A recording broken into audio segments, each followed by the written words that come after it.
3 से श्लोक 15 सुनने का प्रयास कर रहे हैं। सभी से निवेदन है, कृपया करके मेरे पीछे आह्वान मंत्र दोहराएंगे। ओम नमो भगवते वासुदेवाय। ओम नमो भगवते वासुदेवाय। ओम नमो भगवते वासुदेवाय। मुखं करोति वाचालं भंगं मंदयते गिरिं यत्कृपावहं श्री गुरुभ्यो नमः। हरे कृष्ण। अध्याय 3 श्लोक संख्या 15। कृपया करके श्लोक को दोहराएंगे। कर्म ब्रह्मोद्भवं विद्धि ब्रह्माक्षरं समुद्भवम् तस्मात् सर्वगतं ब्रह्म नित्यं यज्ञे प्रतिष्ठितम्। एक बार और। कर्म ब्रह्मोद्भवं विद्धि ब्रह्माक्षरं समुद्भवम् तस्मात् सर्वगतं ब्रह्म नित्यं यज्ञे प्रतिष्ठितम्। आशा गुप्ता माता जी पढ़िए श्लोक को।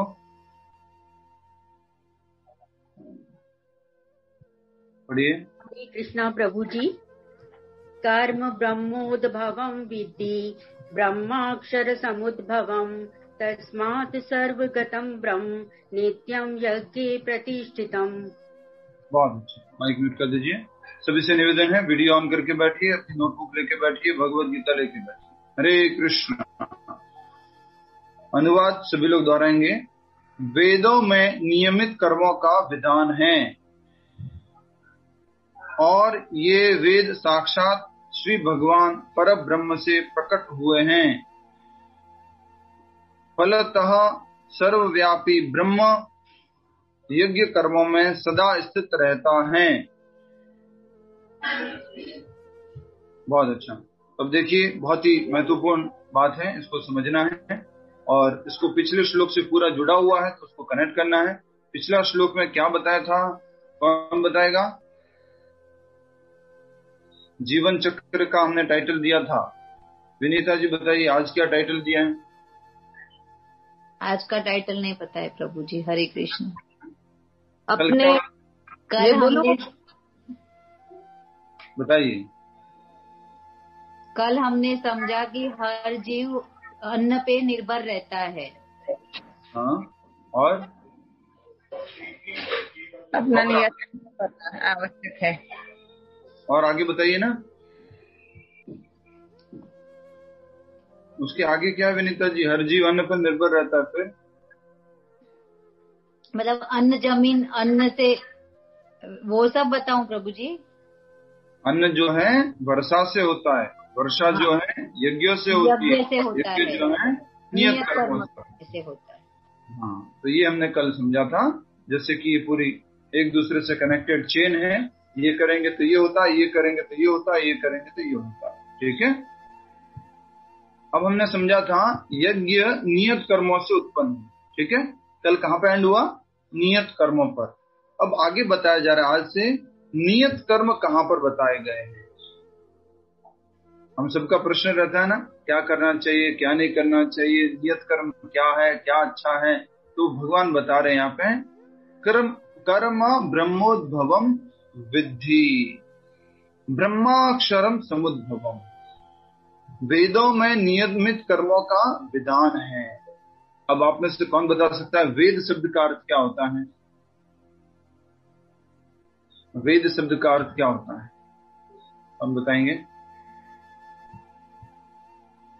हमने पढ़ा हुआ है। अंशुमान जी बताइए। हरे कृष्णा प्रभु जी। ज्ञान का भंडार। वेद अर्थात ज्ञान का भंडार, इसमें सभी तरह का ज्ञान है।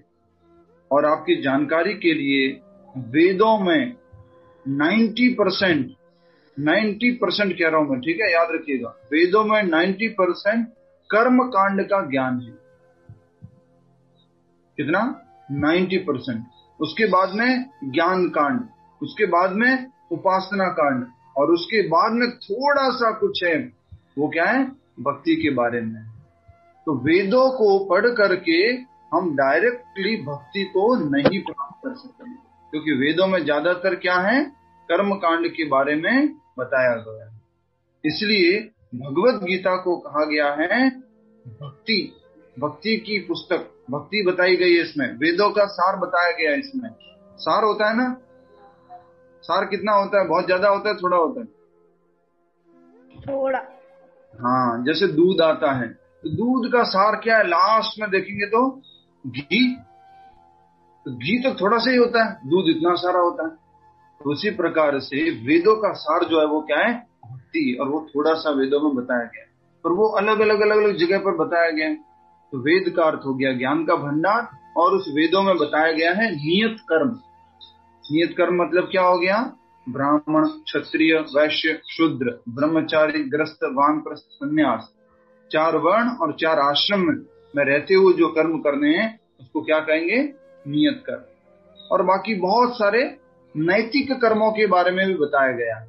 नैतिक कर्म समझते हैं ना, मोरल ड्यूटीज, नैतिक कर्म, ये हमारा नैतिक कर्तव्य है, सामाजिक कर्तव्य है।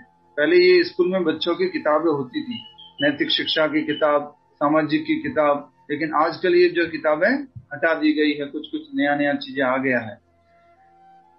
कुछ स्कूल्स में है मोरल एजुकेशन के नाम से कुछ आता है। तो ये वेदों में सारा बताया गया है। अब ये वेद कहां से आते हैं,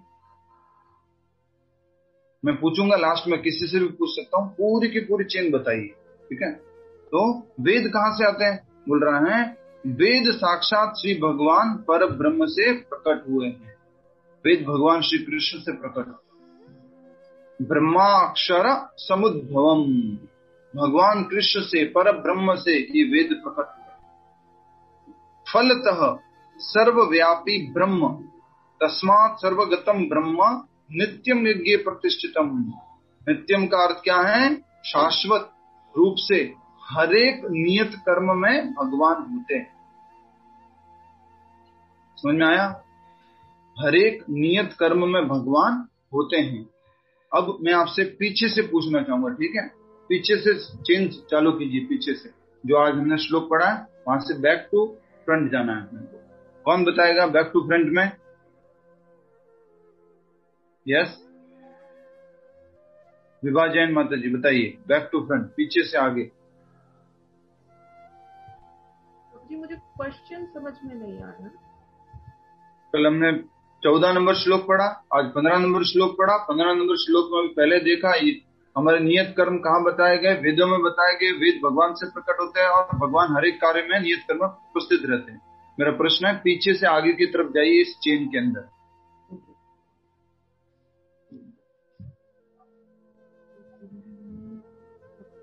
हरे कृष्णा। सुशीला माता जी बताइए।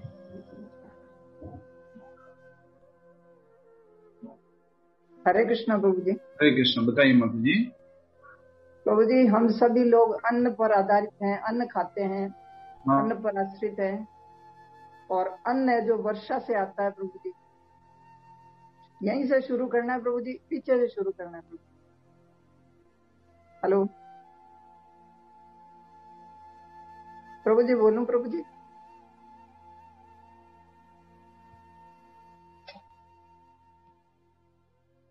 बोलूं प्रभु जी? प्रभु जी म्यूट हो गए, नेटवर्क प्रॉब्लम है। हाँ।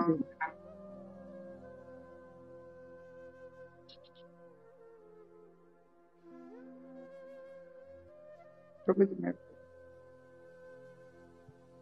मनु प्रभाकर जी आप बताइए पीछे से आगे। प्रभु जी, मैं बोलूं प्रभु जी?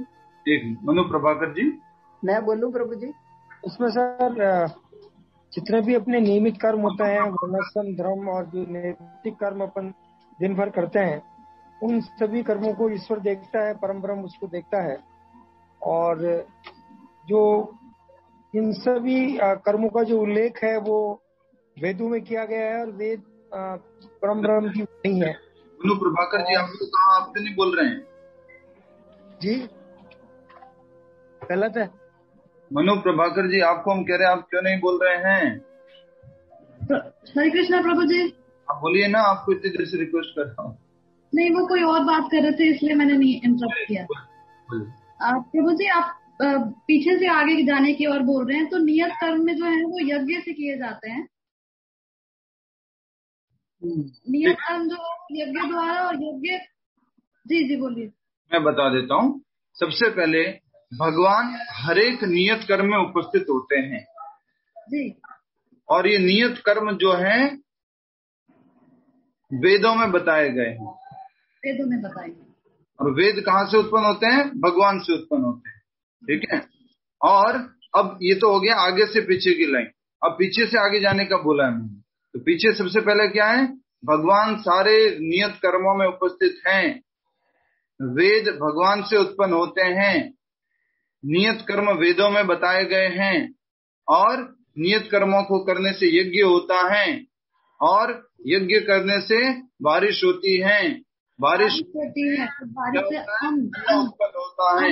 और सारे जीव जो हैं इस अन्न के ऊपर आश्रित रहते हैं। समझ में आया मैं क्या कहना चाह रहा था आपको? शुरुआत कहाँ से होती है? हम ये कहना चाह रहे थे। शुरुआत होती है नियत कर्मों से। ठीक है। तो आपके लिए सरल आप एक चेन लिख दीजिए। सरल चेन।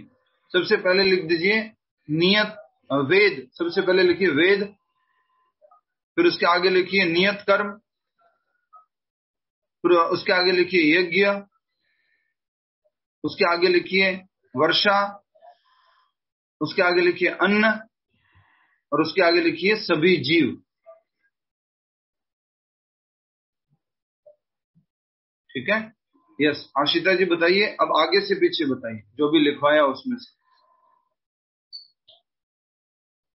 अभी जो लिखवाया उसमें जीवों से बताइए, सभी जीवों से बताइए। सभी जीव अन्न पर आश्रित रहते हैं। हाँ, अन्न पर आश्रित रहते हैं। अन्न वर्षा से होता है। वर्षा यज्ञ से आती है। और यज्ञ नियत कर्म है। और नियत कर्म वेदों से पता चलता है। नियत कर्म वेदों में बताए गए। समझ में आ गया आपको? आज आपके मन में एक बहुत बड़ा डाउट, कई बार लोग क्या बोलते हैं, ये सारे शास्त्र सारे वेद तो किसी एक मानव ने लिखी है, किसी एक व्यक्ति ने लिखे हैं। तो आप उनको बता सकते हैं भगवत गीता के इस 3 अध्याय का 15वां श्लोक,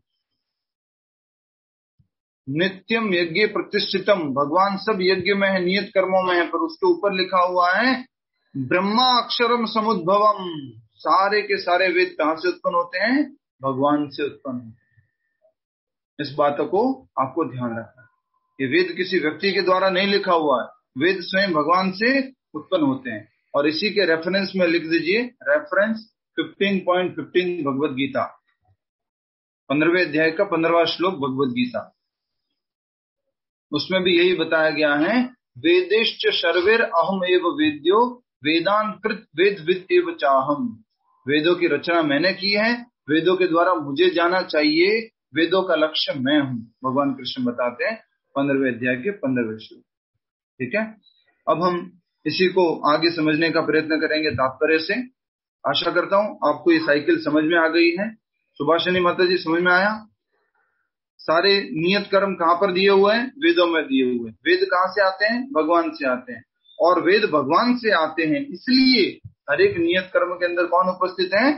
भगवान उपस्थित है। वेद कहाँ से आते हैं? भगवान से आते हैं, इसलिए हर एक नियत कर्म में कौन उपस्थित है? भगवान। अगर हमारे से पूछा जाए हम कहाँ से आते हैं, बोले हम भगवान से आते हैं, तो हमारे अंदर कौन उपस्थित है? भगवान। किस रूप में हमारे अंदर भगवान उपस्थित है, कौन बताएगा? छाया फूट माता जी, हमारे अंदर भगवान किस रूप में उपस्थित है? नियत कर्म के रूप में नहीं, हमारे अंदर, इस बॉडी के अंदर आत्मा के रूप से हम भगवान के हैं, हम भगवान के अंश। ठीक है। परमात्मा के रूप में, परमात्मा के रूप में उपस्थित है हमारे हृदय के अंदर भगवान। ठीक है। अब तात्पर्य देखिए सभी लोग। इस श्लोक में यज्ञार्थ कर्म अर्थात कृष्ण को प्रसन्न करने के लिए कर्म की आवश्यकता को भली भांति विवेचित किया गया है। यहाँ पर साफ साफ बताया गया है कि हमें सारे कर्म भगवान की प्रसन्नता के लिए करने चाहिए। ये हमने कहा समझा था कि सारे कर्म भगवान की प्रसन्नता के लिए करने चाहिए। संध्या माता जी बताएंगे। ये हमने कहा समझा था कि सारे कर्म भगवान की प्रसन्नता के लिए करने चाहिए। भगवान ने कहा बोला था गीता में?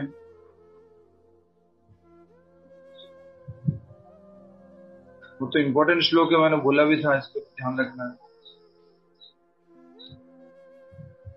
कौन बताएंगे? स्वाति जी बताइए।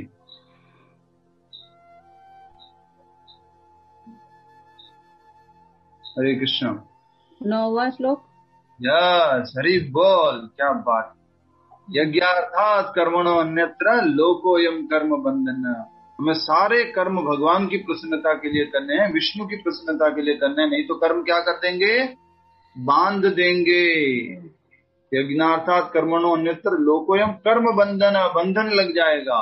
तो हमें सब कुछ भगवान की प्रसन्नता के लिए करना है। तो उसी बात को प्रभुपाद जी कह रहे हैं इस श्लोक में। यथार्थ कर्म अर्थात कृष्ण को प्रसन्न करने के लिए कर्म आवश्यक है। यथार्थ कर्म क्या होता है मालूम है?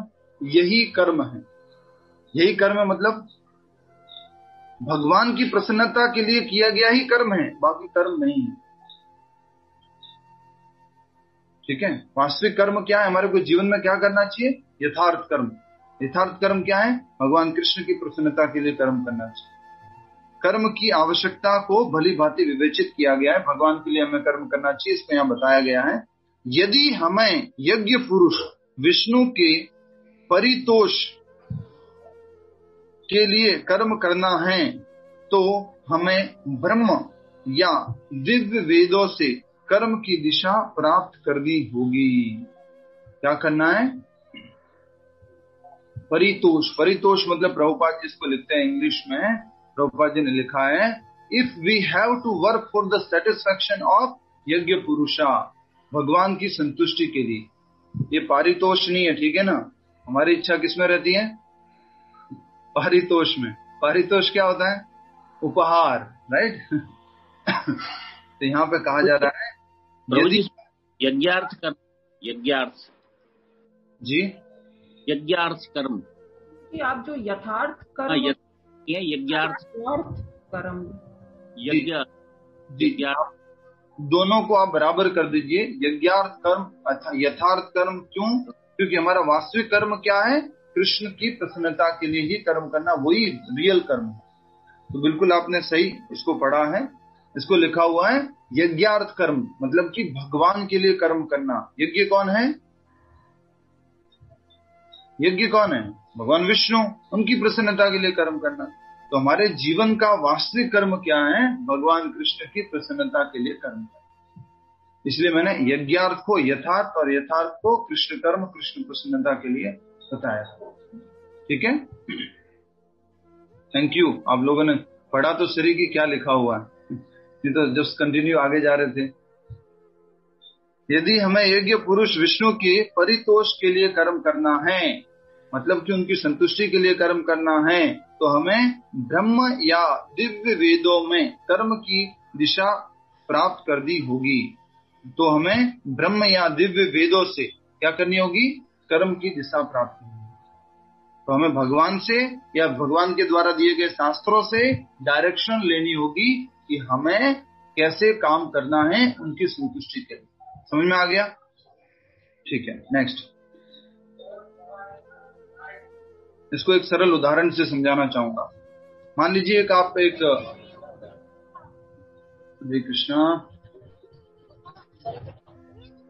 ललिता गुप्ता माता जी, तो मान लीजिए एक नया टीवी लेके आते हैं, एक नया लैपटॉप लेके आते हैं, ठीक है। अब आपको समझना है कि ये फंक्शन कैसे करता है, तो आपके पास क्या क्या ऑप्शन है बताइए। मैनुअल बुक पढ़ के। मैनुअल बुक पढ़ के, बहुत अच्छा। और कोई? किसी से जहाँ से लेते हैं उनको ही डेमो दिखाने को बोलते हैं। जहाँ से लेते हैं उनसे पूछना कि कैसे काम करता है। डेमो। इस उदाहरण में एक चीज आप लिखिएगा तो थोड़ा आपके काम आएगी नेक्स्ट टाइम भी। हाँ, और कोई बताइए। यूट्यूब में डायरेक्टली उसमें जो निपुण होगा वो उसको बुला के सीख लेते। निपुण होगा, बहुत अच्छा। और किसी एक्सपर्ट, ठीक है, एक्सपर्ट का हो गया ये आदित्य। यूट्यूब में डायरेक्टली एक्सपेरिमेंट करके यूज करके डायरेक्टली एक्सपेरिमेंट करके, ठीक है, बहुत अच्छा बताया। इसको हम आगे समझते हैं। अब आप देखिए इसको कैसे समझना है। आपके पास 3 तरीके हैं। 3 तरीके क्या है? सबसे पहला तो मैन्युफैक्चरर से पूछना। इस उदाहरण को हमेशा हमेशा के लिए समझ लेना। जिसने इसको बनाया है उससे पूछ लेना। लिख लीजिए एग्जाम्पल कंप्यूटर, फिर लिख दीजिए you want to know, you want to understand about this computer, then how to know. पहला मैन्युफैक्चरर, जिसने इसको बनाया है उससे पूछना कि क्यों बनाया है और इसका क्या उपयोग है, कैसे काम करता है, इसका बेस्ट यूज क्या है, सब कुछ उससे आप पूछ सकते हैं। समझ में आया आपको? मैन्युफैक्चरर से क्या क्या पूछ सकते हैं? क्यों बनाया है, क्या इसका उद्देश्य है और उसका बेस्ट यूज क्या है। कंप्यूटर के बारे में पूछा तो क्या हम मैन्युफैक्चरर से पूछते हैं कंप्यूटर के बारे में अगर जानना है? तो नहीं पूछते। तो हम क्या करना है? ठीक है, अब हम क्या करते हैं, जिस डीलर से लेते हैं उस डीलर से पूछने का प्रयास करते हैं कि आप बताइए कृपया करके ये कैसे इसका फंक्शन है, इसका बेस्ट यूज क्या है और मैन्युफैक्चरर ने इसको क्यों बताया। अब एक इसमें लिखना पड़ेगा आपको, आप खुद ही बताएंगे स्वाति जी कि ऑथराइज्ड डीलर से पूछेंगे, अनऑथराइज्ड डीलर से पूछेंगे। ऑथराइज्ड डीलर से पूछेंगे कि आप बताइए इसका पर्पस क्या है, कंपनी ने इसको क्यों बनाया है, इसका उद्देश्य क्या है। तो लिख दीजिए सेकंड नंबर, फर्स्ट है मैन्युफैक्चरर, सेकंड है ऑथराइज्ड डीलर, एंड थर्ड है जो आपके लिए ऑप्शन, वो है क्या है? User manual. थर्ड ऑप्शन क्या है? User manual.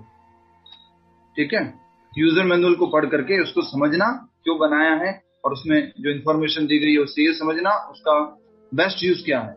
And fourth option आता है, उसको बोलेंगे जो आदित्य ने बताया, क्या है वो? यूट्यूब ले लो या फिर खुद से एक्सपेरिमेंट करना। आदित्य क्या वर्ड यूज किया था आपने? प्रैक्टिकल एक्सपेरिमेंट प्रभु जी। हाँ, खुद से एक्सपेरिमेंट करना।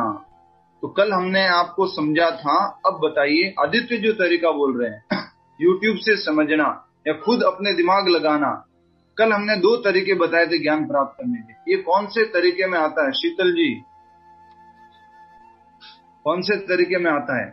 यूट्यूब से समझना कंप्यूटर के बारे में या एक खुद से ही एक्सपेरिमेंट करना, ये कौन से तरीके में आता है? कल हमने जो 2 तरीके समझे थे ज्ञान प्राप्त करने के। सेल्फ गाइड, डिसेंडिंग, यूट्यूब और उसको खुद से समझना, सेल्फ गाइड, असेंडिंग। असेंडिंग, हम सर्च कर रहे हैं ना, इसको हम मालूम करना चाह रहे हैं ना। हम जैसे मोबाइल है, ओ ये कैसे यूज होता है, चलो इसका शायद ये बटन ये दबा दूं, शायद ये वाला बटन दबा दूं, ऐसे कर दूं, ये असेंडिंग प्रोसेस है। और बाकी 3 जो हमने प्रोसेस समझे वो कौन से हैं? डिसेंडिंग। कौन कौन सा? मैन्युफैक्चरर, डीलर और यूजर मैनुअल। ये कौन सा प्रोसेस है? डिसेंडिंग। अवरोह, हिंदी में बोलते हैं आरोह और अवरोह। असेंडिंग को बोलते हैं आरोह, डिसेंडिंग को बोलते हैं अवरोह। ठीक है, तो अगर हमें जानना है कि हमें ऐसे कर्म करने जो भगवान कृष्ण को प्रसन्न करें तो कहां पर जानेंगे? मैन्युफैक्चरर के आगे लिख दीजिए कृष्णा। मैन्युफैक्चरर के आगे लिख दीजिए कृष्णा। ऑथराइज्ड डीलर के आगे बताइए क्या होगा Aditya? Bona fide spiritual master Prabhu ji. Yes, authorised spiritual master, bona fide spiritual master. अब बताइए यूजर मैनुअल। बताना नहीं है किसी को, इशारा करना है। इशारा करना है, बताना नहीं है, इशारा करना है। यूजर मैनुअल, अपनी अपनी यूजर मैनुअल निकालिए। यार, तो ये यूजर मैनुअल है। अब तो ये 3 तरीके हैं, वो सही तरीके हैं। इन तरीकों के माध्यम से हम भगवान के बारे में, अपने नियत कर्मों के बारे में अच्छे से समझ सकते हैं। खुद से ही एक्सपेरिमेंट करने जाएंगे, खुद से ही समझने जाएंगे तो नहीं समझ में आएगा और क्या कर बैठेंगे? कुछ गड़बड़ कर बैठेंगे। जैसे मान लीजिए मुझे मालूम ही नहीं है मोबाइल चालू कैसे होता है, तो मैं क्या कर लूंगा मालूम है? 1 2 4 बटन साथ में दबा दूंगा। और उसमें क्या होता है, फिर वो रीबूट पे चला जाता है, वो उसमें वो कॉन्फ़िगरेशन खुल जाती है, उसमें ओपन विंडो एंड्रॉइड की खुल जाती है, उसमें आप कुछ चेंज कर सकते हैं, वो चालू नहीं होगा। मैंने आपको पहले भी उदाहरण दिया था, याद होगा, घर पे टीवी लेके आए हैं और वो कैसा टीवी है, कर्व टीवी है, बहुत बढ़िया, क्या बोलते हैं उसको, FHD, फुल हाई डेफिनेशन है वो, और वो आप यूज करते हैं। लेकिन आपने सारे दोस्तों को बुलाया, आज पार्टी है, आप मेरे घर पे आइए, मैंने नई टीवी लाई है, तो फिर क्या हुआ, आपने टीवी में बढ़िया से सॉन्ग लगा लिया, गाना बजा दिया। उसके बाद बोले लोग इसमें पिक्चर नहीं आती क्या? बोले नहीं, मेरी टीवी में बहुत बढ़िया आवाज आती है, डॉल्बी का साउंड है इसके अंदर, बहुत सुंदर, अच्छे इसके अंदर आवाज आती है। अरे मूर्ख, ये टीवी है, इतना बड़ा ये डिस्प्ले किसके लिए दिख रहा है? इसके अंदर कुछ पिक्चर भी दिखेगी, चलो इसको चलाओ इसको। तो कैसे चलाते हैं? मेरे को तो गाना बजाना ही आता है टीवी के अंदर। अरे टीवी गाना बजाने से ज्यादा देखने के लिए है। तो फिर उसको वो बताते हैं कि देखिए, जो जानता था उसने बताया कि देखो इसको चालू कर सकते। तो उसी प्रकार से हमें कौन बताएगा कि हमारे नियत कर्म क्या है? पहला स्वयं भगवान श्री कृष्ण, दूसरा स्पिरिचुअल मास्टर, तीसरा यूजर मैनुअल भगवत गीता। तो यही कहा गया है वेदों में और शास्त्रों में, हमारे नियत कर्म जो भगवान कृष्ण को प्रसन्न करने के लिए बताए गए वो वहां पर कहे गए। अब आप इस प्रश्न का भी उत्तर दीजिए सभी लोग, क्या किसी स्कूल में, क्या किसी कॉलेज में ऐसे कर्म सिखाए जाते हैं जो भगवान श्री कृष्ण को प्रसन्न करना है? नहीं। नो प्रभु जी, बिल्कुल। इसलिए प्रभुपाद जी बोलते हैं, होना चाहिए। University in the world, there is no school in the world that is teaching the knowledge about the real duties, original duties, the difference between the soul and the body. दुनिया में कोई ऐसी यूनिवर्सिटी नहीं। आगे बढ़िए, एक बार वो वाली पुरानी वाली लाइन वापस से। यदि हमें यज्ञ पुरुष विष्णु के परितोष मतलब संतुष्ट करना, प्रसन्न करना के लिए कर्म करना है, तो हमें ब्रह्म या दिव्य वेदों से कर्म की दिशा प्राप्त करनी होगी। डायरेक्शन कहां से लेनी पड़ेगी हमें? वेदों। आप सिंपल एक बात कहना चाहूंगा, पूरी दुनिया आज डायरेक्शन लेस है। पूरी दुनिया आज क्या है? डायरेक्शन लेस है। लोगों के अंदर श्रद्धा है, भाव है, प्रेम है, करना कुछ चाहते हैं, लेकिन क्या नहीं है? डायरेक्शन नहीं है। तो ये डायरेक्शन हमें वेदों से, शास्त्रों से मिलती है। आगे, अतः सारे वेद कर्मादेशों की संहिताएं हैं। वेद क्या है? कर्मादेशों की संहिता है, छोटी छोटी पुस्तकें हैं जिसमें कर्म कैसे करना चाहिए वो बताया गया है। संहिता, संहिता होती है ना, एक संहिता का नाम बताइए जो हमने सुना है, एक संहिता का नाम जो हमने सुना है। ब्रह्म संहिता। हरे कृष्ण। उसका एक श्लोक बोलिए सभी लोग, सबको ये श्लोक आना चाहिए, सबको आना चाहिए, बोलिए सभी लोग। कृष्णः परमः ईश्वरः परमः सच्चिदानंद विग्रह। हाथ से लिख भी लीजिए और ईश्वर परमः कृष्णः, ये श्लोक लीजिए। मैं एक एक का मीनिंग भी उसको थोड़ा 2 लाइन छोड़ के नीचे लिखिएगा, 2 लाइन छोड़कर। ईश्वरः परमः कृष्णः सच्चित् आनंद विग्रहः अनादिर आदिर गोविंदा सर्व कारण कारणम।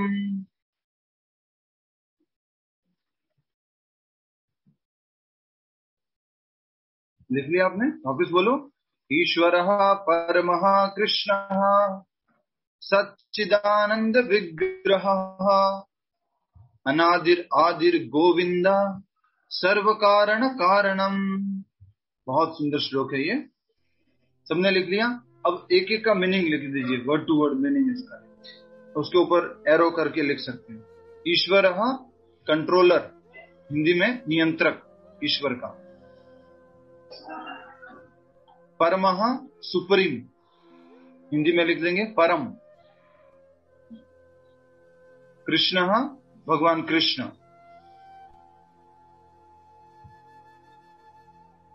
सत चित और आनंद, सत के आगे लिखेंगे शाश्वत,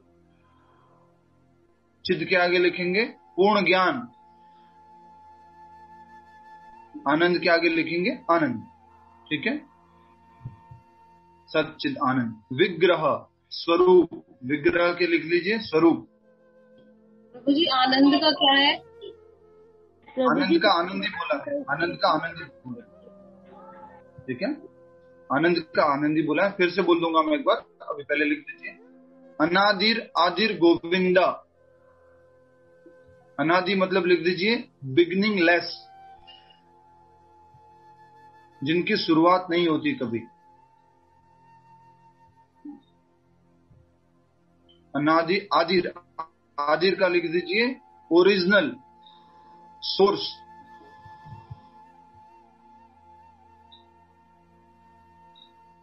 गोविंद, गोविंद शब्द का अर्थ गायों तथा इंद्रियों को आनंद देने वाले, the one who gives pleasure to cows and senses.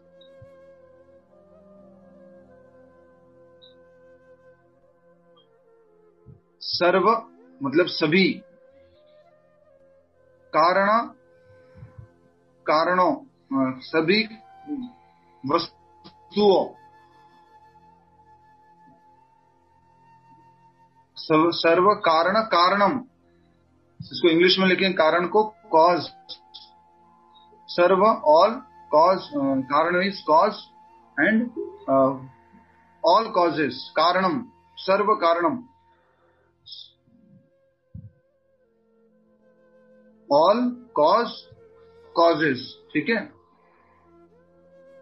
समझ में आ गया। अब आप में से पूरे का पूरा वापस बोलो एक बार, जल्दी से बोलता हूं, ठीक है। ईश्वर नियंत्रक, परमः सुप्रीम,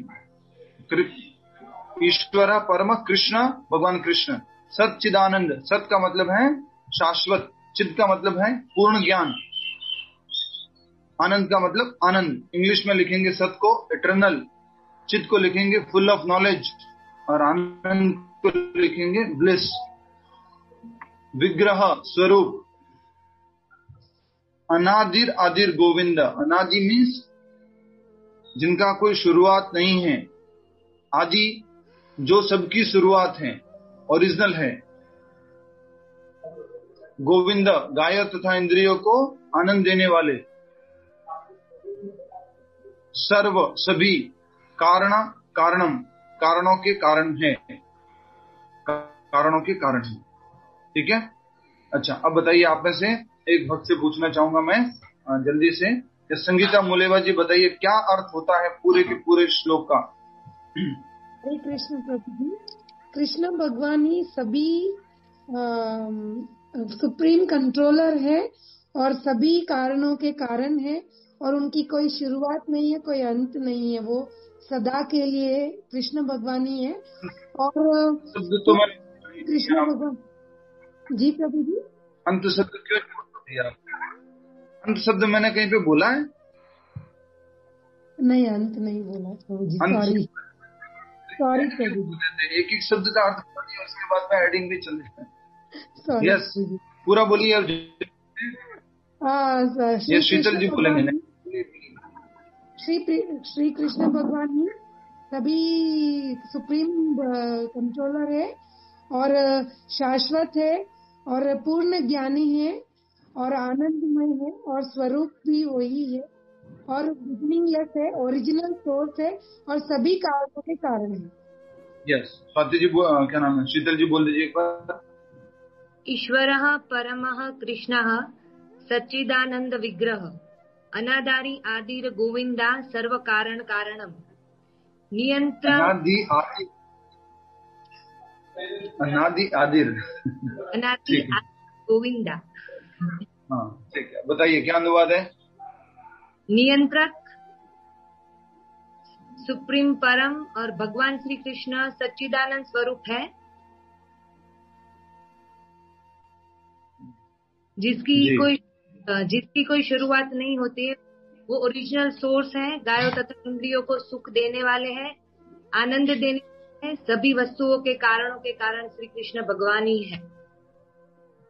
जी वो बहुत अच्छा, तो इसको सिंपल बोलते हैं और ब्रह्मा जी बोलते हैं मैं ऐसे भगवान को प्रणाम करता हूँ। ईश्वर परम कृष्ण सच्चिदानंद विग्रह अनादिर आदिर गोविंद सर्व कारण कारणम, ठीक है। तो ईश्वरों में, नियंत्रकों में परम ईश्वर कौन है? भगवान श्री कृष्ण, परम ईश्वर, परम कंट्रोलर, सुप्रीम कंट्रोलर। सच्चिदानंद विग्रह, उनका विग्रह कैसा है, मतलब स्वरूप कैसा है? शाश्वत, पूर्ण ज्ञान में और आनंद में, सच्चिदानंद विग्रह। अनादिर आदिर गोविंद, उस आदि वो भगवान कृष्ण गोविंद जो है, इंद्रियों को आनंद देने वाले हैं, गायों को आनंद देने वाले हैं, उनका कोई बिगिनिंग नहीं है, उनकी कोई शुरुआत नहीं है, वही सबकी शुरुआत है। सर्व कारण कारणम, और वही सभी कारणों के कारण है। ये बात कहाँ पर लिखी हुई है स्वाति जी, बोलिए, ये श्लोक कहाँ का है? हमें ब्रह्म संहिता। हमारी बात हो रही थी कि वेदों के छोटे छोटे भाग बन गए और वो संहिताएं हैं, और संहिताओं में कर्मादेशों को दिया गया है। कर्मादेशों को मतलब कैसे कर्म करने चाहिए। ठीक है, आगे। वेदों के निर्देश के बिना किया गया कोई भी कर्म विकर्म या अवैध या पापपूर्ण कर्म कहलाता है। आज समझ में आ गया? हमने पहले समझाया था, पहले ये पढ़ा नहीं था कहीं पर, तो जल्दी से लिख दीजिए अपनी एक लाइन के अंदर ही, कर्म, विकर्म और अकर्म। उसका उत्तर बताएंगे स्वाति। मॉनिटर बने हो तो थोड़ा सा लोड लेना पड़ेगा। बताइए, कर्म, अकर्म और विकर्म क्या होता है? माइक अनम्यूट कीजिए। कर्म यानी वर्णाश्रम को फॉलो करके जो हम कर्म करते हैं वो। अकर्म मतलब ऐसा कर्म जो कृष्ण भावना अमृत में करते हैं हम लोग। और विकर्म मतलब ऐसे कार्य जो वेद शास्त्र में नहीं बताए गए हैं। बहुत अच्छा। तो तीसरी डेफिनेशन जो विकर्म की है, उससे कर्म की डेफिनेशन दीजिए। तीसरी डेफिनेशन से उससे किसकी? अपोजिट उसका कीजिए। मतलब वैसे कार्य जो वेद में बताए गए हैं वो करने हैं, ऐसा? जो वेदों और शास्त्रों में बताए गए हैं उनको क्या कहा गया? कर्म। उसी को नियत कर्म भी कहते हैं, उसको सुकर्म भी कहते हैं। और अब लिख लीजिए उसके नीचे उसका फल। स्मिता माता जी बताइए, कर्म का फल क्या होता है? सुकर्म का फल क्या होता है? सुकर्म का फल तो मतलब पाप होता है। सुकर्म का फल पाप। सुकर्म का फल होता है पुण्य। हाँ, सुकर्म का फल होता है पुण्य, विकर्म का फल होता है पाप, और अकर्म का फल होता है भक्ति। हाँ, भक्ति। अकर्म का फल होता है भक्ति। अकर्म का मतलब होता है कोई भी भौतिक रिएक्शन नहीं आता, भौतिक प्रतिफल नहीं आता इसमें। जब भी कोई भी कार्य भगवान की सेवा में करते हैं, उसका कोई भी भौतिक प्रतिफल नहीं आता है। तो इसको समझिए किस तरह से। तो इसलिए हमें विकर्म का क्या बोले? माता जी, कर्म का अर्थ होता है शास्त्रों में बताए गए निर्देश जो दिए गए वो कर्म। ठीक है। विकर्म का अर्थ है जो शास्त्रों में नहीं बताए गए और अपनी इच्छा से हम करते हैं। और अकर्म का अर्थ होता है कृष्ण भावनामृत कर्म, जो भगवान कृष्ण की प्रसन्नता के लिए किए जाते हैं, उनको कहते हैं अकर्म। तो कर्म का फल होता है पुण्य, विकर्म का फल होता है पाप, और अकर्म का फल होता है भक्ति। ठीक है। अब आप बताइए जल्दी से, शीतल खैनी जी, कौन से कर्म करने चाहिए हमें? कर्म, अकर्म या विकर्म, क्या करना चाहिए? हमें अकर्म करना चाहिए, भक्ति करनी चाहिए, कर्म नहीं करना चाहिए। कर्म भी नहीं, भी नहीं, सिर्फ अकर्म। माता जी, हमें कर्म और विकर्म क्यों नहीं करना चाहिए? हमें कर्म और विकर्म क्यों नहीं करना चाहिए? जल्दी से बताइए।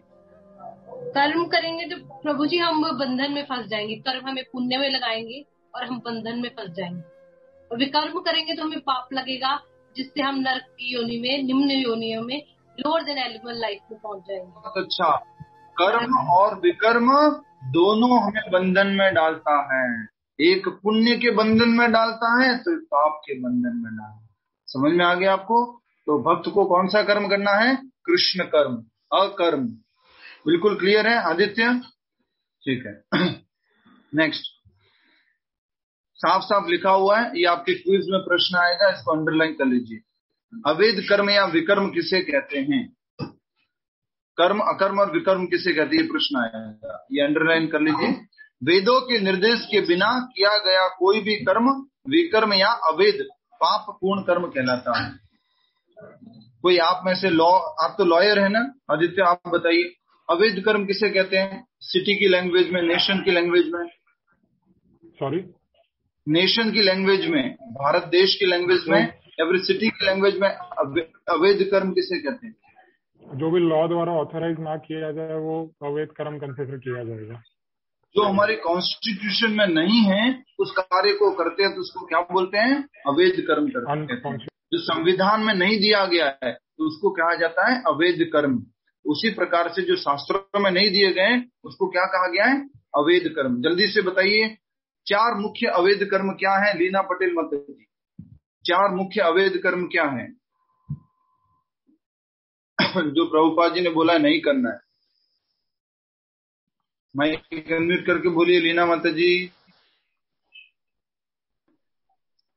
दारू पीना, मांस खाना, अद्वैत रिलेशन रखना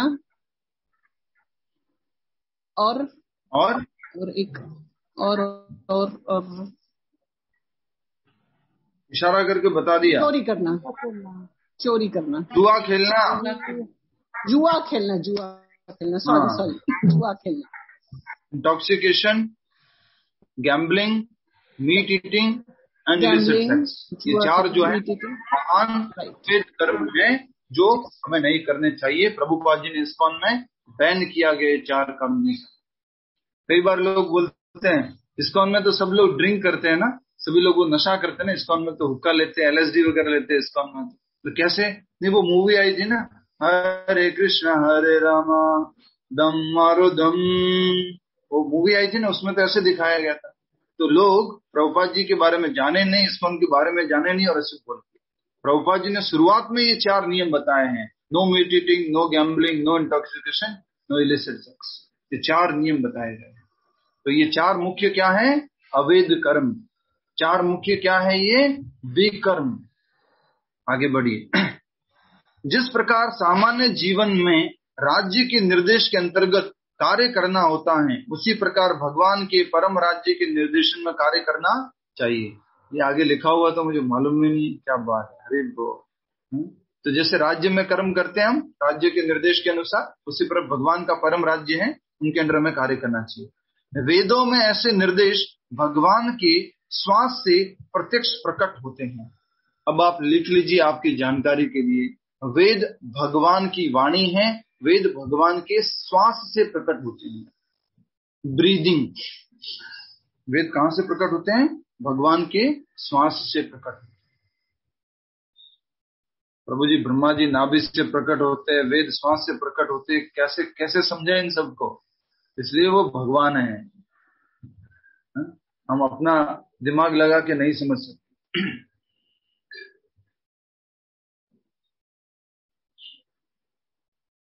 तो आपके प्रश्न आएगा क्विज में, वेद कहां से प्रकट होते हैं? उत्तर है वेदों में ऐसे निर्देश भगवान के श्वास से प्रत्यक्ष प्रकट होते हैं। भगवान के श्वास से, भगवान की वाणी है, वेद भगवान से प्रकट होते हैं। कहा गया है अस्य महतो भूतस्य निश्वसितम एतद ऋग्वेदो यजुर्वेद सामवेद अथर्वइंगीरशः। 4 वेद, 4 वेदों के नाम बताइए नैना पटेल माता जी, बिना देखे बोलिए।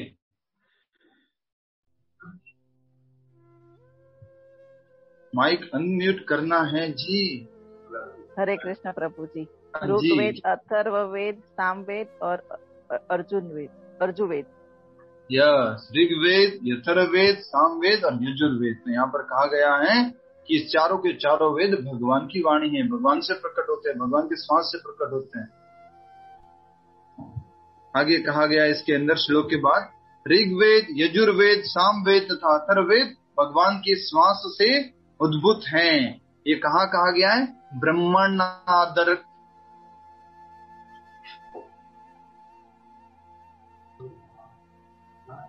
बृहद आरण्यक पुराण में, उपनिषद में, बृहद आरण्यक उपनिषद में कहा गया है। ब्रह्म संहिता से प्रमाण होता है। जल्दी से बताइए ब्रह्म संहिता क्या है? छाया खूट जी, ब्रह्म संहिता क्या है? जल्दी से बोलिए। वेदों के क्या बोलते हैं उसको, छोटे छोटे भाग है वेदों के, छोटे छोटे भाग को ब्रह्म संहिता कहते हैं प्रभु जी। ये भाग किसने बोला? भगवान के अभी तो बात किया ब्रह्मा, परम कृष्ण। यस, ब्रह्म संहिता ब्रह्मा जी ने कही, ब्रह्मा जी ने बोला। कोई बात नहीं, हम थोड़े स्ट्रिक्ट क्लास लेते हैं इसलिए थोड़ा भूल जाते थे। ब्रह्म संहिता से प्रमाणित होता है। पर आज मुझे अच्छा लगा, मालूम है, आप लोगों को देख के। आप आराम से लिख रहे थे श्लोक को और उसके ऊपर लिख रहे थे ईश्वर परम, उसका एक एक अर्थ लिख रहे थे। लग रहा था क्लास हो रही है स्कूल वाली। हरे कृष्णा। प्रभु जी आज ही थोड़ी ना हो रही है, डेली आप तो स्कूल वाले लेते हैं।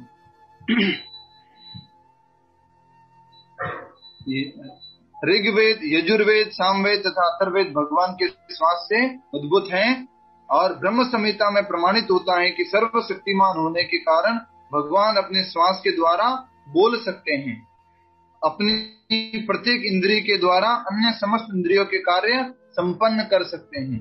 दूसरे शब्दों में भगवान अपनी निश्वास के द्वारा बोल सकते हैं और वे अपने नेत्रों से गर्भाधान कर सकते हैं। इस बात को समझ लीजिए, जल्दी ध्यान दीजिए। हरि बोल। इधर वीडियो ऑन। वंदना भारत माता जी क्या करते रहते हो, वीडियो क्यों ऑफ करते हो?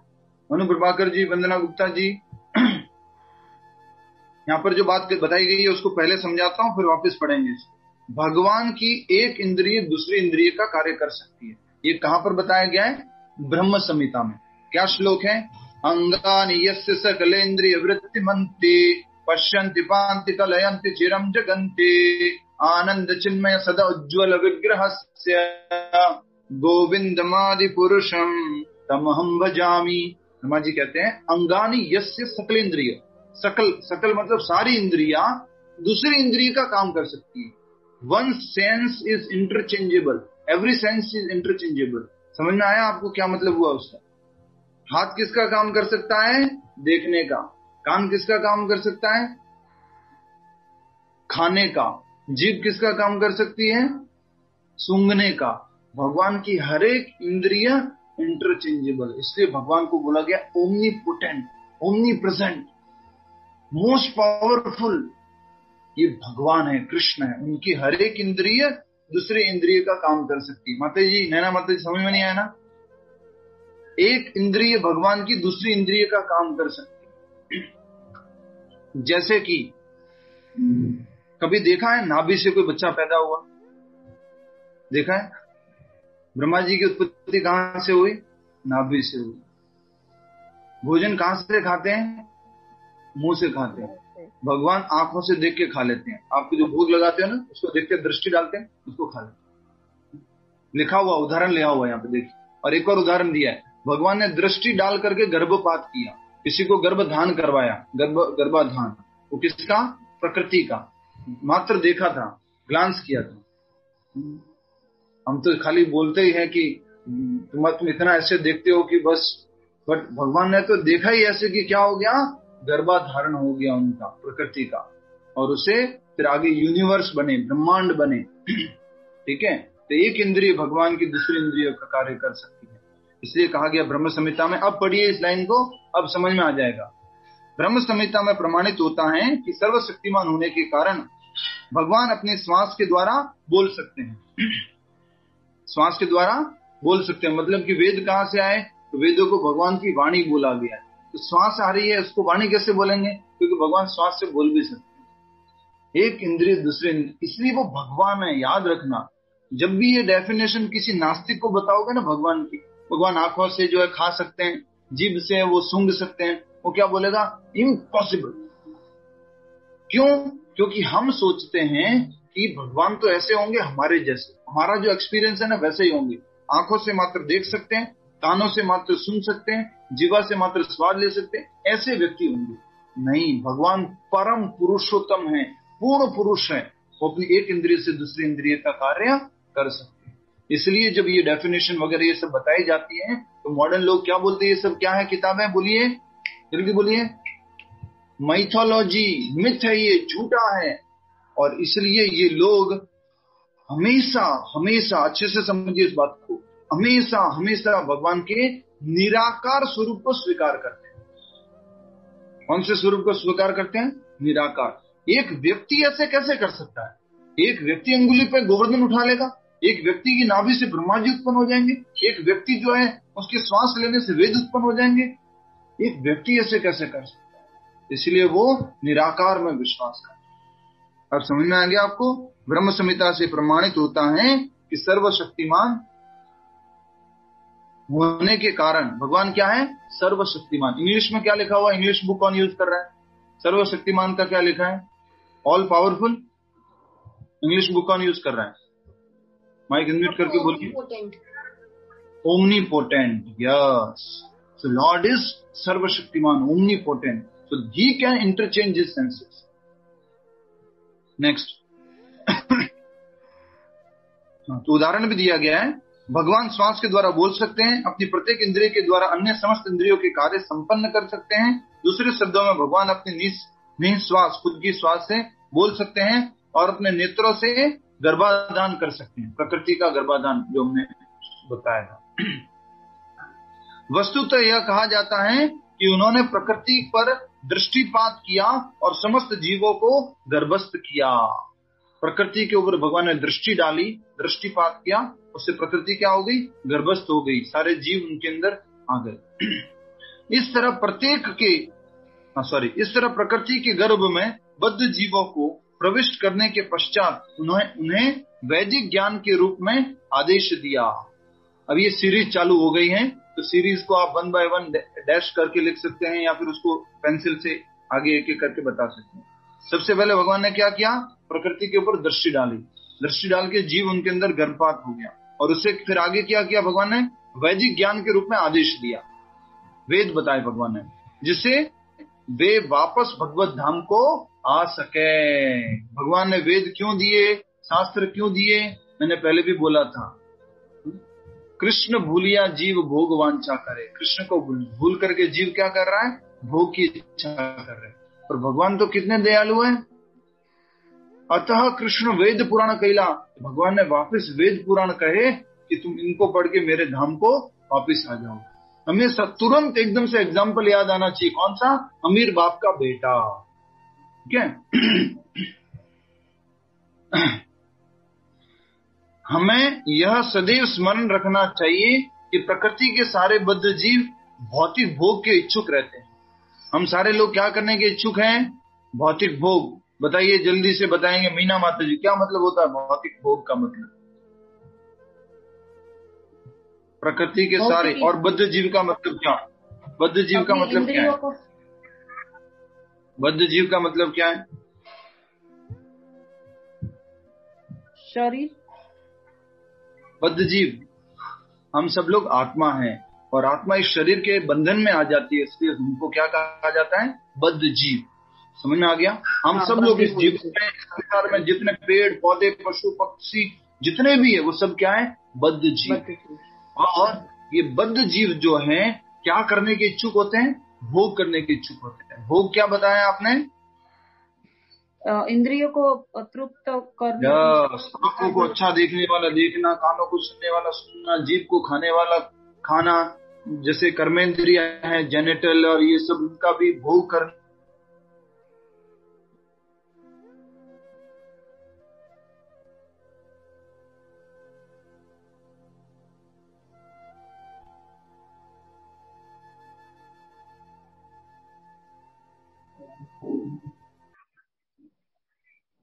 हरे कृष्णा करो।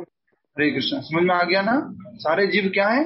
भोग करने के इच्छुक है। इस जीवन में सब जीव भोग करना चाहते हैं। हमारे में से ऐसे कोई है जो भोग करना नहीं चाहता? प्रभु जी, पर बद्ध जीव का बता देंगे फिर से? बद्ध जीव हम आत्मा है माता जी, और आत्मा जब इस भौतिक जगत में आती है, भौतिक जगत में आने के बाद जब ये शरीर धारण करती है तो इसको क्या कहा जाता है? बद्ध जीव। हम सबको बद्ध जीव कहा जाता है। पशु पक्षी पेड़ पौधे सारे लोग बद्ध जीव हैं। ठीक है। हरे कृष्ण। नेक्स्ट हम आगे लास्ट लाइन पढ़ लेते हैं जल्दी से।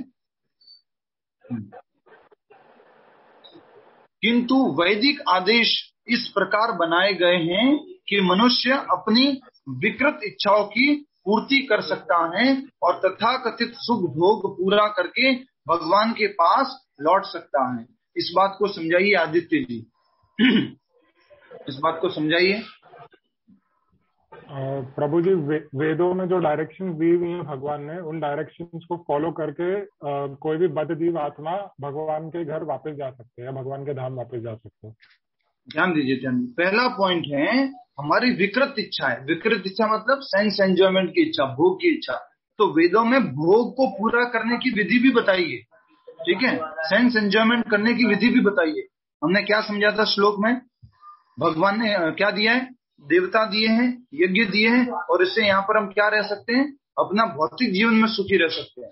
तो उसी प्रकार से वेदों में विकृत इच्छाओं की पूर्ति कर सकता है। विकृत मतलब कि खुद की इंद्रिय भोग की इच्छाओं को पूरी कर सकता है वेदों के अनुसार, और तथाकथित सुख भोग करके भगवान के पास वापस लौट सकता है। तो वेदों में ऐसा बताया। तो इसको लिख लीजिए जल्दी से, फटाफट 4 चीजें लिख लीजिए। धर्म, अर्थ, काम, मोक्ष। हमेशा हमेशा के लिए समझ जाना है इसको। ग्लॉसरी में लिख सकते हैं आप, जो बार बार काम आती है उसमें लिख सकते हैं। धर्म, अर्थ, काम, मोक्ष। धर्म का अर्थ है नियत कर्म। नियत कर्मों को करने से क्या मिलेगा? अर्थ। अर्थ मतलब धन संपत्ति। धर्म, अर्थ। अर्थ अर्थ आएगा तो क्या आता है? बोलिए। पैसा आते ही मन में क्या विचार आता है? पैसा आते ही क्या मन में विचार आता है? आज तो पार्टी हो जाए। भौतिक इच्छाएं होती है, भोग का विचार आता है। तो क्या आ गया? धर्म, अर्थ, काम। काम मतलब इंद्रिय तृप्ति करना। और लास्ट में मोक्ष। ये हम पहले भी समझे। आदित्य समझ में आ गया? धर्म, अर्थ, काम, मोक्ष समझ में आया? प्रभु जी, एक डाउट था। बोलिए। वेदों में जो है 90% कर्म कांड की बातें हुई है, ये हमने इनिशियली देखा था। तो वेदों को फॉलो करके हम लोग डायरेक्टली भगवत धाम नहीं जा सकते। इसलिए ये बता रहे हैं धर्म, अर्थ, काम, मोक्ष। वेदों में ये प्रोसेस बताया है। पहले अपना नियत कर्म करो, उससे धन अर्जित होगा। धन अर्जित होने से फिर क्या करोगे? भोग करोगे। और भोग से एक दिन क्या होगा? मन उबर जाएगा, या फिर मन मुखर जाएगा, या फिर क्या कहेंगे कि थोड़ा सा समझ में आ जाएगा, रियलाइजेशन आ जाएगा, बोले भोग सब कुछ नहीं है। तो फिर किसकी तरफ वो आगे बढ़ेगा? मोक्ष की तरफ आगे बढ़ेगा। तो वेदों में ज्यादातर, पर ये बॉन्डेज की ओर ज्यादा नहीं लेके जाएगा इन कंपैरिजन टू, ये बॉन्डेज नहीं क्रिएट करेगा, मटेरियल बॉन्डेज ज्यादा क्रिएट करेगा। यस, मटेरियल बॉन्डेज ज्यादा करते हैं। पर यहाँ पर क्या लिखा है? वेदों के अनुसार अगर आप करोगे तो, वेदों के अनुसार, अपनी इच्छा अनुसार नहीं। नियत कर्म जो वेदों में बताया गया वो करोगे, उससे जो धन अर्जित होगा। नहीं, डुप्लीकेट धंधा करके नहीं, 2 नंबर का धंधा करके धन अर्जित नहीं करना है। नियत कर्म करके जो धन अर्जित होगा, धन अर्जित होने से उससे काम करोगे, भोग करोगे, उसके बाद में फिर किसकी तरफ जाओगे? मोक्ष की तरफ जाओगे। तो ये बताया गया है वेदों का साधारण मार्ग। ठीक है, समझ में आ गया? ये वेदों का साधारण मार्ग बताया जी। अब आगे समझिए। तो बताया गया है अगर कोई वेदों का पालन करेगा, वेदों को समझेगा, अल्टीमेटली कहाँ पहुंचेगा? मोक्ष में पहुंचेगा। पर बहुत लंबा जर्नी है। धर्म, अर्थ, काम, मोक्ष सारा एक एक करके उसको इसमें जाना पड़ेगा। आगे देखिए, अब बहुत अच्छी बात बताई गई। बद्ध जीवों के लिए मुक्ति प्राप्त करने का यह सुनहरा अवसर होता है। अतः उन्हें चाहिए कि कृष्ण भावना भावित होकर यज्ञ विधि का पालन करें। बद्ध जीव हम सब लोग हैं, उनके मुक्त होने का, वापस भगवत धाम जाने का सुनहरा अवसर है, गोल्डन अपॉर्चुनिटी है। क्या? कृष्ण भावनामृत का अभ्यास करना। अब लिख लीजिए या समझ लीजिए अच्छे से। कृष्ण भावनामृत धर्म, अर्थ, काम, मोक्ष नहीं है। कृष्ण भावनामृत धर्म, अर्थ, काम, मोक्ष नहीं है। कृष्ण भावनामृत में ऐसा नहीं बताया गया है कि पहले कर्म करो, फिर उससे जो है धन कमाओगे, फिर उससे जो काम करोगे, फिर उससे फिर मोक्ष मिलेगा। कृष्ण भावनामृत जो है डे 1 से मोक्ष है। राजेश पुद्दार जी, कहाँ ध्यान है? कृष्ण भावनामृत क्या है डे 1 से? बोलिए। हरे कृष्णा प्रभु जी। हाँ, कृष्ण भावनामृत डे 1 से क्या है? प्रभु जी पूरा सुना नहीं मैंने। कैसे सुनोगे जब किसी को ऐसे ऐसे कर रहे हो आप? तो कोई आ गया था प्रभु जी। कृष्ण भावनामृत डे 1 से क्या है? मुक्ति है, मोक्ष है। डे 1 से जिस दिन आप हरे कृष्ण जप करते हैं उस दिन पहले ही डायरेक्ट। तो इसको हमने जल्दी से उत्तर दीजिए, स्वाति जी या शीतल जी या फिर आदित्य जी या दिव्या गुप्ता जी या भगवती जी, कोई भी उत्तर दीजिए। 1-2 प्रोसेस हमने समझे थे, ये कौन कौन से प्रोसेस है? धर्म अर्थ काम मोक्ष कौन सा प्रोसेस है और कृष्ण भावनामृत कौन सा प्रोसेस है?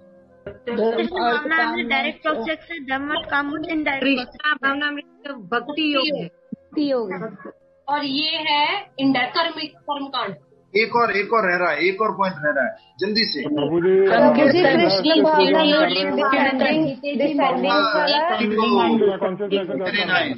कृष्ण भावनामृत क्या है? लिफ्ट का प्रोसेस है। और ये जो वेदों का जो प्रोसेस है वो क्या है? सीढ़ियों का प्रोसेस है, स्टेप बाय स्टेप प्रोसेस है। और वेदों का प्रोसेस अप्रत्यक्ष प्रोसेस है, और कृष्ण भावनामृत का प्रोसेस क्या है? प्रत्यक्ष प्रोसेस है, डायरेक्ट। समझ में आ गया? लास्ट लाइन पढ़ लेते हैं। यहां तक कि जो वैदिक आदेशों का पालन नहीं करते वे भी कृष्ण भावनामृत के सिद्धांतों को ग्रहण कर सकते हैं, क्योंकि कृष्ण भावनामृत क्या है? डायरेक्ट प्रोसेस है। क्या करती है? खुद ही अपने आप को शुद्ध बना देती है, जिससे वैदिक यज्ञों या कर्मों की पूर्ति हो जाएगी। ऑटोमेटिकली यज्ञ हो जाएंगे, ऑटोमेटिकली नियत कर्म हो जाएंगे। क्या करने से? कृष्ण भावनामृत का अभ्यास करने से। हर एक कार्य कृष्ण भगवान में जोड़ करके। समझ में आ गया आपको? डिफिकल्टी समझिए, जो ये बात बताई गई ना, इस बात की डिफिकल्टी समझिए। कौन सी डिफिकल्टी? अरे वेदों को पढ़ेंगे तब मालूम पड़ेगा नियत कर्म, और नियत कर्म को करके फिर मालूम पड़ेगा हमें कि धन कमाएंगे, उससे फिर काम होगा, उससे फिर मोक्ष होगा। वो पहली बात तो वेद पढ़ेगा कौन? इतना डिफिकल्ट। ऋग्वेद, सामवेद, यजुर्वेद, अथर्ववेद, इतनी सारी उपनिषद, इतने सारे पुराण, सब कौन पढ़ेगा? तो कृष्ण भावनामृत क्या है? डायरेक्ट प्रोसेस है। कृष्ण भावनामृत सरलतम विधि है, सर्वोच्च विधि है, सरल और टॉपमोस्ट विधि है, दिव्य विधि है भगवान को प्राप्त करने की, भगवत धाम जाने की। जल्दी से पूछता हूं मैं तुरंत, विनीता जी बताइए, भगवान ने सृष्टि की, उसके बाद में वेद दिए, क्यों दिए भगवान ने वेद?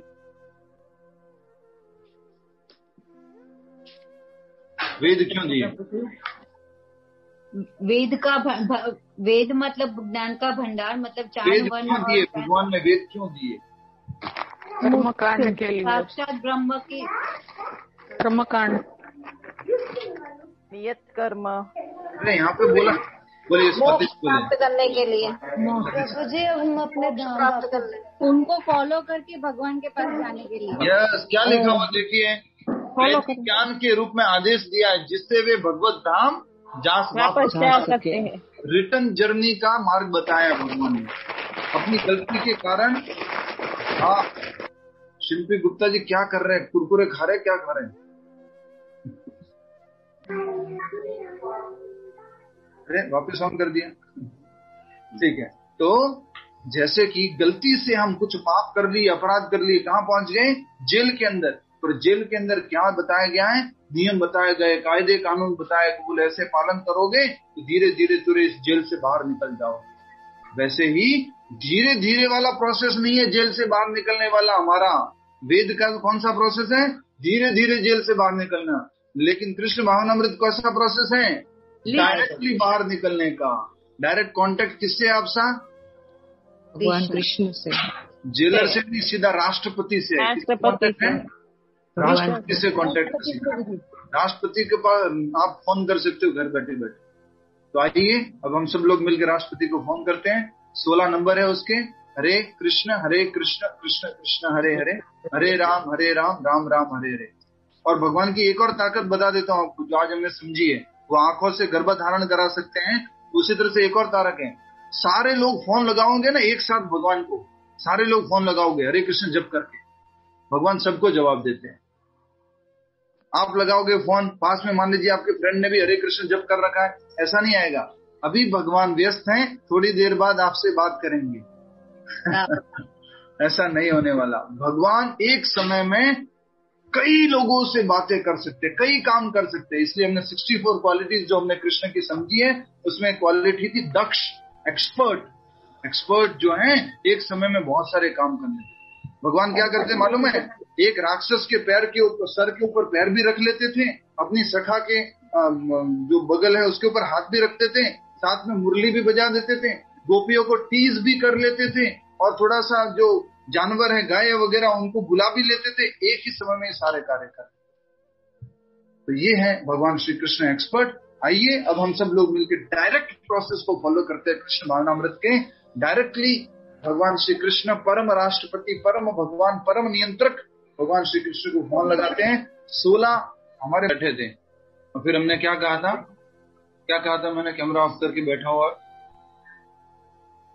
फिर भी मैं आप लोगों को देख पा रहा हूँ। मैं सबको देख रहा हूँ। अभी उसी तरह से भी भगवान का कैमरा ऑफ है, लेकिन वो आप सबको देख रहे हैं। सारे देवी देवता वगैरह सबका कैमरा आपको देखने के लिए ऑन है, लेकिन आप भले भगवान को नहीं देख पाओ, भगवान का कैमरा ऑफ है। हरे कृष्ण। ठीक है, बताइए अब प्रैक्टिकल पॉइंट 1 by 1। प्रभु जी, हाँ संगीता बोलेवा जी बोलिए। प्रभु जी, हमें और कर्म पे ध्यान नहीं देना है, सिर्फ अकर्म ही करने के प्रयास करना है हमेशा, क्योंकि विकर्म और कर्म दोनों हमें बंधन में डालते हैं, और अकर्म जो कृष्ण भावनामृत है, भक्ति है, तो हमें भक्ति ही करनी है। भक्ति ही करनी है, हमें अकर्म ही करना है, कर्म और विकर्म बंधन में डालता है। बहुत अच्छा पॉइंट है। Next practical point. Hare Krishna. Yes Aditya ji, Subhash Khurana ji. हमें कोई ऐसा कर्म नहीं करना चाहिए जो कि कोई भी गलत हो। हमेशा हमारे कृष्ण प्रभु की नजर हमारे पर होती है। इसको सरल भाषा में कहेंगे, ऐसा कोई भी कर्म नहीं करना चाहिए जिससे कृष्ण प्रसन्न ना हो। जैसे चाहता है ना, एक पति चाहता है कि उसका पति ऐसा कोई कर्म न करे, पत्नी चाहती है कि पति चाहता है कि पत्नी ऐसा कोई कर्म न करे, क्योंकि संबंधी इतना घनिष्ठ है। उसी प्रकार से भगवान कृष्ण हमारे से चाहते हैं कि हम ऐसा कोई कर्म न करें जिससे कि उनको अप्रसन्नता हो।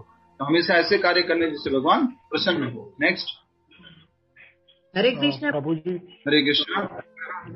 हमारे अंदर श्री कृष्ण भगवान परमात्मा के रूप में हमेशा हाजिर रहते हैं।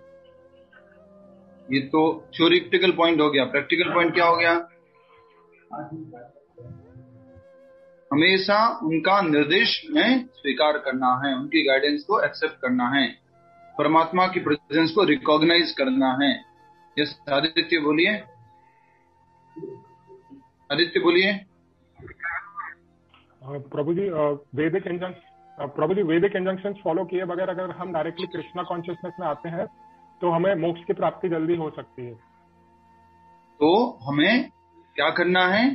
डायरेक्टली कृष्णा कॉन्शियसनेस के ही कृष्ण भावनामृत का अभ्यास करना है। बहुत अच्छा। नेक्स्ट।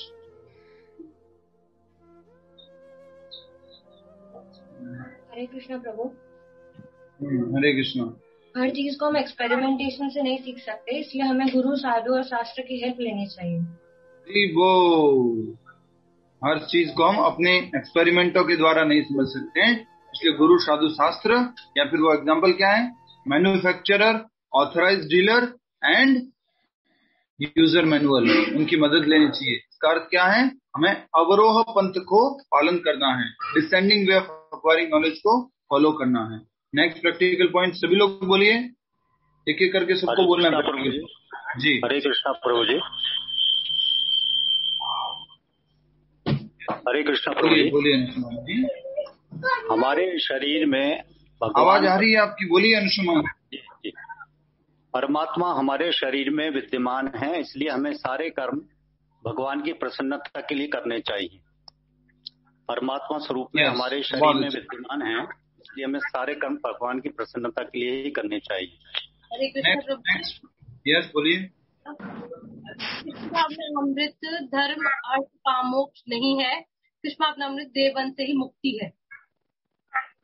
कृष्ण भावनामृत डे 1 से मोक्ष प्राप्त कराता है, डे 1 से मैं लिबरेट करता है, आसक्तियों से लिबरेट करता है। तो कृष्ण भावनामृत धर्म अर्थ काम मोक्ष से ऊपर है। ठीक है, नेक्स्ट।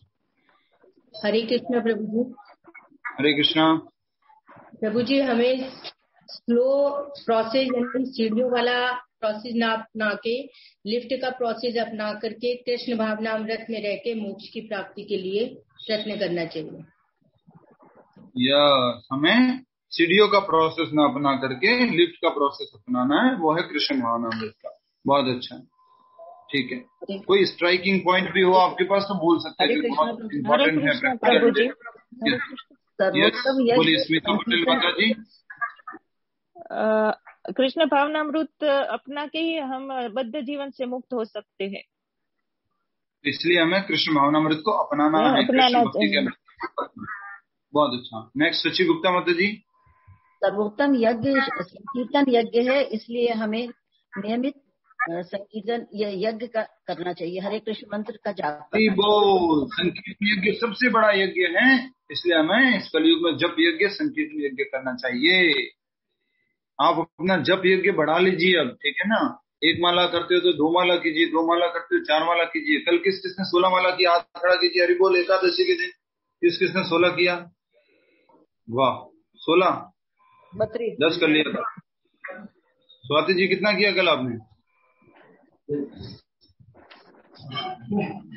हमारा 30 हुआ। 30 हुआ। हंसा गोलकिया माता जी का, विनीता जी का 16 हो गया था, सीकर जी का 10, प्रभु जी मेरा 21 हुआ, बस 25 हुआ, 25। मेरा 25। क्या बात। प्रभु जी मेरा 80 हुआ था। 80 राउंड सरीबो पूरा दिन भर जाप कर रहे थे माँ। 80 राउंड 80 राउंड। हरि बोल। तो ये जो है माता जी सुबह से जप करते हैं, रसराज प्रभु जी के साथ में उनका जप चलता है, तो प्रभु जी सुबह से करते हैं, उनके साथ में जूम पर भी करते रहते हैं। इसलिए संगति में हो सकता है। आप ये सोच रहे हो ना अकेले कर लोगे तो नहीं हो पाएगा। दर्शन कराइए प्रभु जी, कौन माता जी है? माता जी का दर्शन करना है, दर्शन कीजिए माता जी का। भावना गुप्ता माता जी मुंबई से, हरे कृष्ण। और ये है इनके बेटे आदित्य। आदित्य कहाँ गए? कितने माला किया आपने कल आदित्य? मेरी 20 हो पाई प्रभु जी। कल इन्होंने 20 माला की। हरी बोल। और ये एडवोकेट है और साथ में सिस्टर है। She is my sister.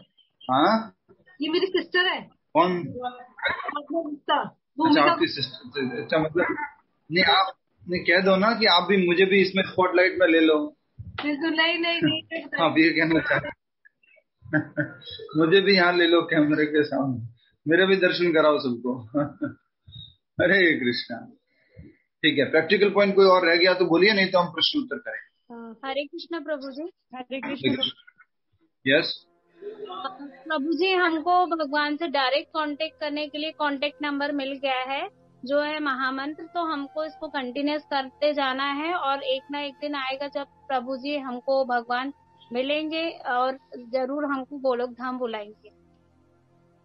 Yes. तो फोन नंबर क्या है? बोलिए ना, फोन नंबर तो बोला ही नहीं, बिना फोन नंबर के। हरे कृष्ण कृष्ण कृष्ण हरे हरे राम राम हरे हरे।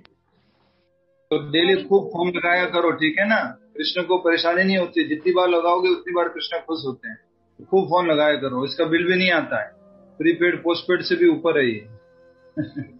हरे कृष्ण। और कोई प्रैक्टिकल पॉइंट? यस। भगवान ओमनी प्रेजेंट है, इसलिए हमें अपनी इंद्रियों की तृप्ति ना सोच के भगवान की इंद्रियों की तृप्ति करनी चाहिए। भगवान की इंद्रिय तृप्तियों के लिए कार्य करना चाहिए। नेक्स्ट। और कोई? भगवान के द्वारा दिए गए शास्त्रों से हमें ज्ञान प्राप्त करना चाहिए। यस, ठीक है, बहुत अच्छा। और कोई प्रैक्टिकल पॉइंट फाइनल?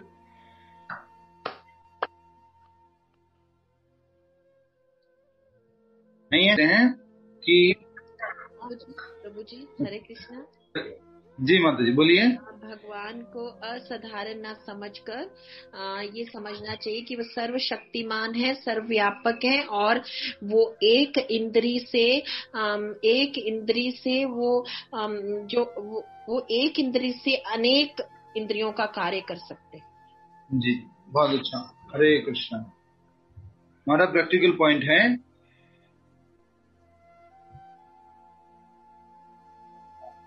प्रमाणिक गुरु की शरण जाना है और उनके निर्देश में कार्य करना, क्योंकि हम मैन्युफैक्चरर से डायरेक्टली नहीं मिल सकते हैं, और प्रमाणिक गुरु जो ऑथराइज डीलर हैं उनसे हम मिल सकते हैं, वो है प्रभुपाद जी। तो उनकी शरण जाना है और उनके द्वारा बताए गए मार्ग पर चलना है। ठीक है, हरे कृष्ण। अब प्रश्न उत्तर